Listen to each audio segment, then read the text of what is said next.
With knowing that our connection pool is a queue, we can apply Little's law, defined by 1954 by John Little. And that was a good time before connection pool sizing was even a thing, where Little came up with this theorem. Little's law was initially used, and still is, to calculate the capacity of all sorts of queues. So also in manufacturing or in project management or in retails, Little's law is applied to calculate the size of queues and queuing. So Little's law is pretty simple. We calculate L, which is equal to lambda times W.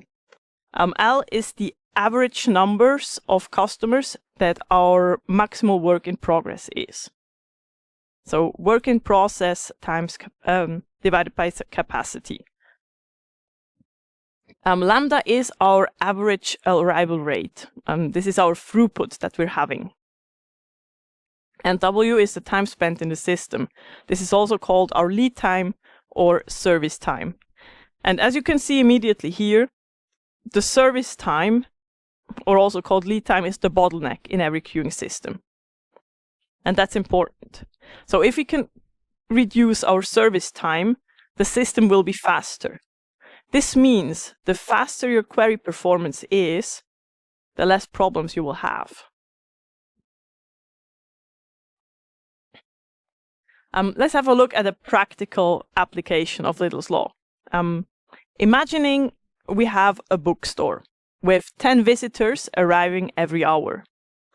It takes those visitors 30 minutes or half an hour to find a book they want. And after they have found their book, they go and pay. It means that you have 5 customers at your shop at every given time. Lambda is our throughput. W is the time spent or service time that it takes to find a book, which makes L the work in progress. This is equals to the 5 customers that are in the shop at every given time. But how does this help us with connection pool sizing? Let's have a look at the same example with a connection pool example. Imagining that you have an application that executes 50 transactions per second. That's our throughput. What needs to be done? It takes those 50 transactions 100 milliseconds to get a response and leave. So that's our average query performance, the time spent, our service time. Which means that you have 5 transactions open at every given time. That is L. So L is 5. This is the minimal amount of connections that you need to have to manage this throughput minimally. And since we're working with averages, this can also be lower. But since we're using means here, this is the minimal mean amount.